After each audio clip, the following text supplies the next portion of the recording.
Hey everybody, this is Minion Soldier, and this is Ship Updates. Now, 2020 is looking pretty bleak.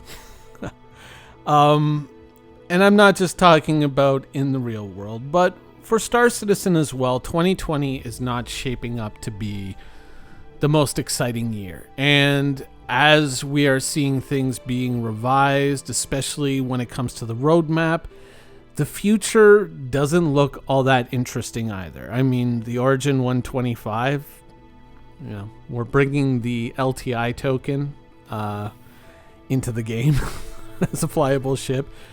The P-72 Archimedes Emerald Edition, improvements to the M50. I mean, the Star Runner is really the only really marquee item on that list, and the rest of the changes to the game, the surrounding systems that they're altering, it's not really high-level, big-ticket item stuff, right? It's new guns, some slight improvements, the landing system, or the restricted area system improvement that we found out about just today, or yesterday, sorry. That kind of stuff, not really all that intense, not all that exciting, and so 2020 is not looking to be all that exciting of a year for Star Citizen. Some of it, we can look at the real world for some of the reasons of it. Other stuff, we can kind of look into Star Citizen's development itself and say, obviously, there is a big push going towards Squadron 42, and so a lot of the stuff that is a lot of the work that is trickling into the persistent universe is not really looking all that exciting or all that interesting. And when you look at stuff like this, you start to kind of think, okay, what do we know? Because there is stuff that doesn't appear on the roadmap. We know that there is stuff that doesn't come up on the roadmap, whereas broad things like, improvements to how you throw a grenade, improvements to how you dock a ship to a station, or the possibility of docking ships to other ships, which in reality, I mean, let's be honest, it's probably going to be only functional on the Constellation and whichever Parasite craft that edition of Constellation comes with. I don't think it's going to apply to this ship here, the Caterpillar.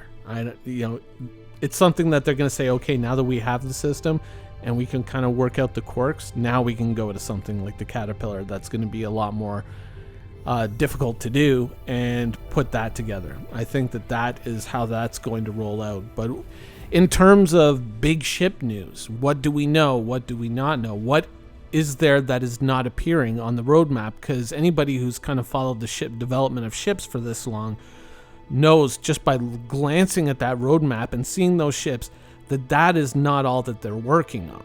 We know that is not all that they're working on. And CIG has said in the past that we know that they have 2 flight-ready concept ships that they were working on. Now, I believe that the Mole accounted for one of these. The Mole accounted for one, but I believe that there is another one. And we have other ships in the past, things like the Valkyrie that arrived flight-ready.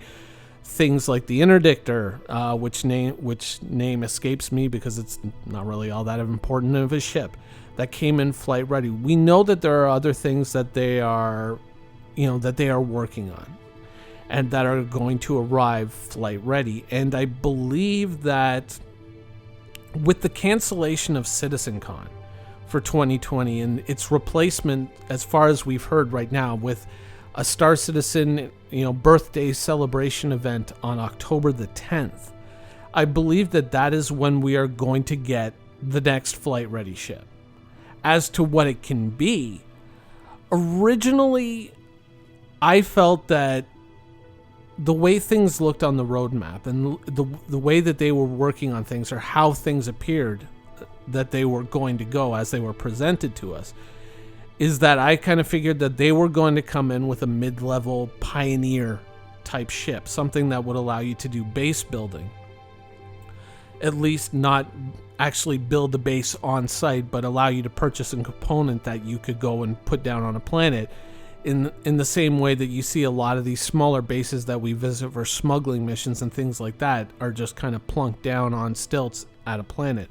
And I figured that was going to be something that they might do.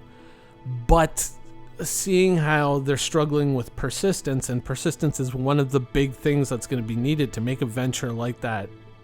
Not only persistence, but the supporting gameplay systems. How do you fuel it? How do you power it?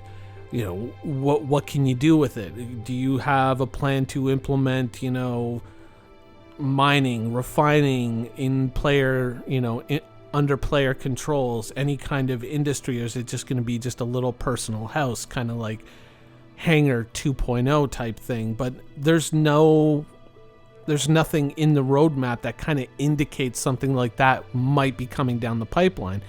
And oftentimes, you know, when I've made predictions about ships and they've come true, it's because I've looked at the roadmap and I've said, oh, this is coming and this is coming. Well, if they're working on these two things, then, oh, you know what? This is what they're going to do. This is probably something that is going to be kind of factored into that. You know, if you looked at the roadmap prior to the arrival of the mole and you saw all this work that they were doing to improve mining and to make mining much more interesting, well, be nice if you had a ship to go along with that kind of took advantage of those things. So, well, beyond the Prospector, obviously. So that's kind of where I kind of look. And right now, when I look at the roadmap, there's nothing there that really signals like, oh, you know, there could be a ship in that. There could be something that you could sell in that. So, whereas I kind of felt like it was going to be a base building ship, now I'm kind of feeling that it's just a wide open field. I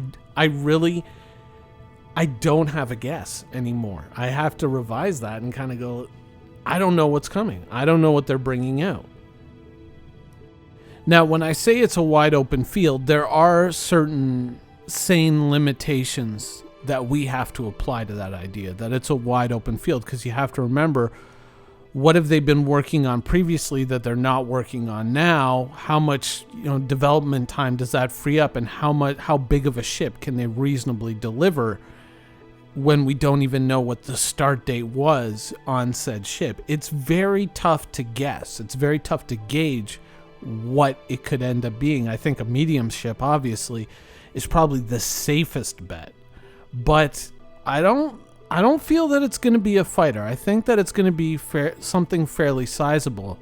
And I say that because of the sizable gap in the ship production pipeline.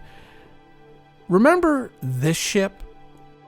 The Hercules Starlifter was on the production pipeline. This is something that they were actively working on. This is something that they were showing on Inside Star Citizen, saying, hey, look, here's our progress on this ship.